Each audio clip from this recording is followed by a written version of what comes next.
Hey, boys and girls, welcome to the trumpet of the Swan. Sorry, I don't have a swan costume, but I do have a trumpet, and I'm going to attempt to play it to amuse you later because that is all that my trumpet playing could possibly do is amuse. We are on to chapter 10, Money Trouble, and I think we're going to read chapters 10 and 11 because they're super, super short. Yeah, chapter 10 and chapter 11, Camp Kukuskus. Kukuskus is one of my favorite words on earth because if you say kukuskus, it's pretty fabulous to say out loud. Kind of like the Spanish word for luggage, which is equipaje. And that's a really fun word too. But let's get back into Camp Kukuskus and to money trouble. I wonder what's going on with money trouble. You think Sam's family is not making enough money on their ranch? Let's see, shall we? Lewis was the best-liked young male swan on Upper Red Rock Lake. He was also the best equipped. He not only had a slate and a chalk pencil around his neck, he now had a brass trumpet on a red cord. The young females were beginning to notice him because he looked entirely different from the other cygnets. He stood out in the crowd. None of the others carried anything with them. And there they are, the females, checking him out because he's got some stuff.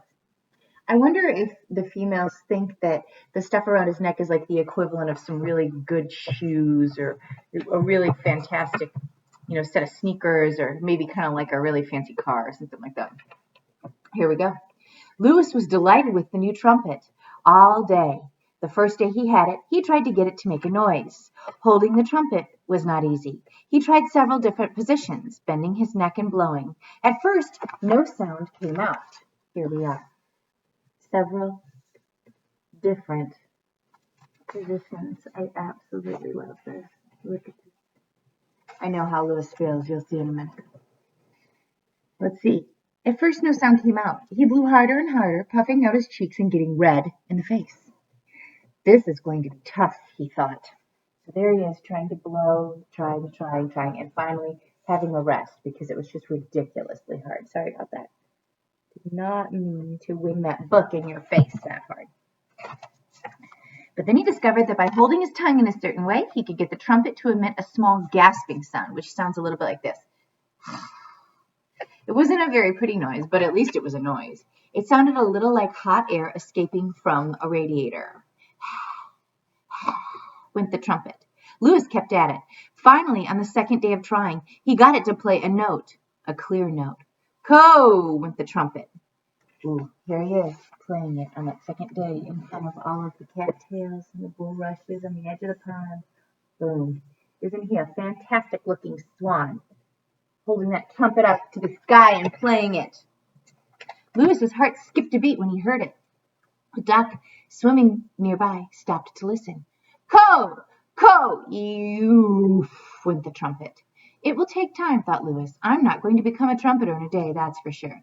But Rome wasn't built in a day, and I'm going to learn to blow this horn if it takes me all summer. Lewis had other problems besides learning the trumpet. For one thing, he knew that his trumpet wasn't paid for. It had been stolen, and he did not like that at all. For another thing, Serena, the swan he was in love with, had gone away. She had left the lakes with several other young swans and had flown north to the Snake River. Lewis was afraid he might never see her again. So he found himself with a broken heart, a stolen trumpet, and no one to give him any lessons. Whenever Lewis was in trouble, his thoughts turned to Sam Beaver. Sam had helped him before. Perhaps he could help him again. Besides, springtime was making him feel restless. He felt an urge to leave the lakes and fly somewhere. So he took off one morning and headed straight for the Bar Nothing Ranch in the sweet grass country where Sam lived. Flying was not as easy as it had once been. If you've ever tried to fly with a trumpet dangling from your neck, and a slate flapping in the wind, and a chalk pencil bouncing around at the end of its string, you know how hard it can be. Now, boys and girls, I'll tell you what. I have gotten on airplanes with a whole bunch of stuff that I'm carrying with me, especially when my babies were young, and they had to have diaper bags and wipes and snacks and sippy cups and toys and all sorts of things. So I can't relate to having actually flown with my wings, unfortunately, but I can relate to actually having hauled probably, half my body weight worth of stuff on an airplane and getting it all situated. So I do imagine that this would be tough. Think about when you go to school with a whole bunch of stuff in your backpack and maybe your snow pants and your boots and your gloves and your hats and you're having to manage all that stuff. Now picture yourself flying, boys and girls. Challenging, huh? Let's see. Lewis realized that there were advantages in traveling light and not having too many possessions clinging to you. Nevertheless, he was a strong flyer, and the slate and the chalk pencil and the trumpet were very important to him. When he reached the ranch where Sam lived, he circled once and then glided down and walked into the barn. He found Sam grooming his pony. "Well, look who's here!" exclaimed Sam. "You look like a traveling salesman with all that stuff around your neck." "I am glad to see you." Lewis propped the slate up against the pony's stall. "I'm in trouble," he wrote. "What's the matter?" asked Sam. "And where did you get that trumpet?" "That's the trouble," wrote Lewis. "My father stole it. He gave it to me because I have no voice. The trumpet hasn't been paid for." Sam whistled through his teeth. I can't whistle through my teeth, can you?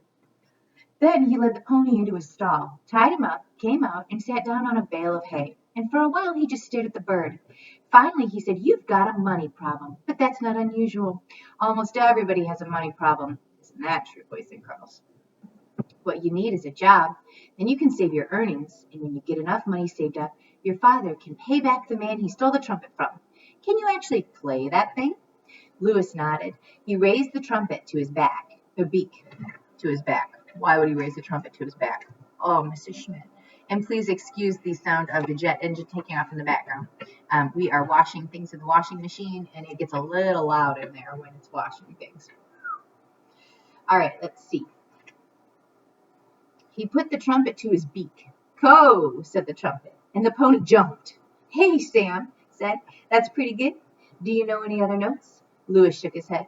"I've got an idea," said Sam. "I have a job this summer as a junior counselor at a boys' camp in Ontario. That's in Canada. I bet you I can get you a job as a bugler if you can learn a few more notes. The camp wants somebody who can blow a horn. The idea is you'll blow a lot of loud, fast notes in the early morning to wake the boys up. That song's called Reveille. Then you blow some other notes to call the campers to their meals. That's called the mess call. And then at night, when everybody's in bed and the light has faded from the sky and the lake is calm and the mosquitoes are busy in the tents biting the boys and the boys are getting sleepy in their beds, you blow some other notes, very soft and sweet and sad. And those are called taps. Do you want to go to camp with me and try it?" "I'll try anything," wrote Lewis. "I am desperate for money." Sam chuckled. "Okay," he said. "Camp opens in about 3 weeks. That'll give you the time to learn the bugle calls. I'll buy you a musical book that'll tell you what the notes are." And Sam did. He found a book of trumpet calls, such as they use in the army. He read the instructions to Lewis. "Stand erect. Always hold the trumpet straight from the body. Do not point it down toward the ground, as this position cramps your lungs and gives your performance a very poor appearance. The instrument should be cleaned once a week to remove the spit." Every afternoon, when the guests on Mr. Beaver's ranch had gone off on pack trips in the hills, Lewis practiced the calls. Pretty soon he could play reveille, mess call, and taps. He particularly liked the sound of taps. Lewis was musically inclined and was eager to become a really good trumpeter. Let's talk about that word, musically inclined. He was eager to become a very good trumpeter and musically inclined, which I'm going to take a little bit of an inferential thought on and say maybe that means that he liked music and was enjoying it, or felt like he was good at it and therefore enjoyed it more. Because usually if we feel like we're good at something, that means that we'll try a little harder, right? If we feel like we're getting a little success. Because he wants to become a really good trumpeter.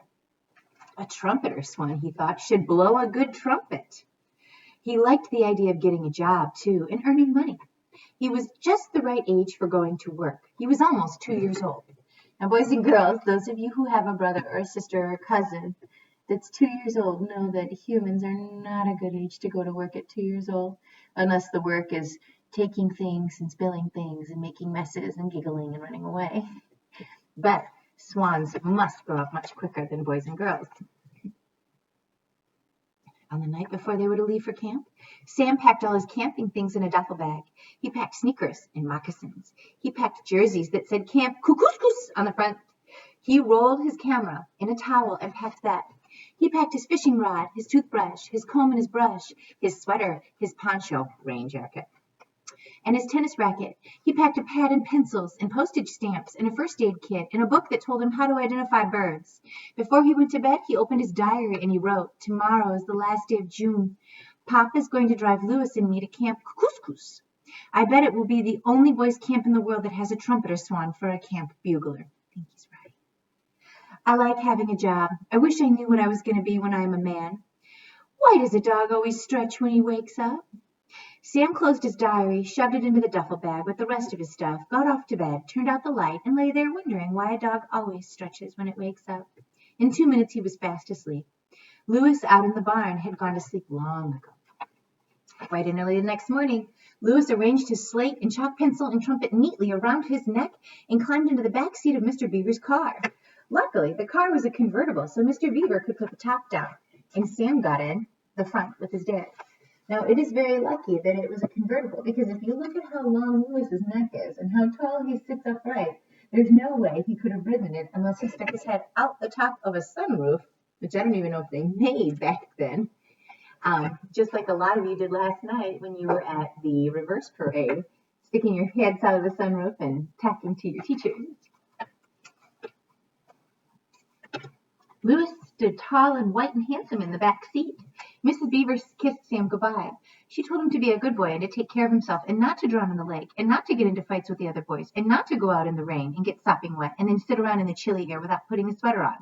Not to get lost in the woods, not to eat too much candy, not to drink too much pop, not to forget to write letters home every few days, and not to go out in a canoe when it was windy on the lake. Sam promised. Mothers, huh?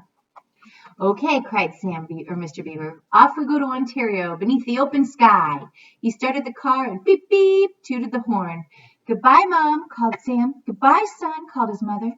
The car sped away toward the big main gate of the ranch. Just as it was disappearing from view, Louis turned around in his seat, put his trumpet to his mouth, and blew out, "Ko-oh, ko-oh, ko-oh." The sound carried a wild, clear, stirring call. Everybody back at the ranch heard it and was thrilled by the sound of the trumpet. It was like no other sound they'd ever heard. It reminded them of all the wild and wonderful things and places they'd ever known. Sunsets and moonrises and mountain peaks, valleys and lonely streams and deep woods. "Ko-oh, ko-oh," called Louis. The sound of the trumpet died away. The ranchers returned to their breakfast. Louis, on his way to his first job, felt as excited as he had felt on the day he learned to fly. Boys and girls, you know what? That took a little longer than I thought. So I don't think we're going to do Camp Cuckoo's, but instead I'm going to show you how terrible I am at trumpeting. I've actually never tried this before in my life, so it's kind of perfect that I try it just the way Louis did. Are you ready? One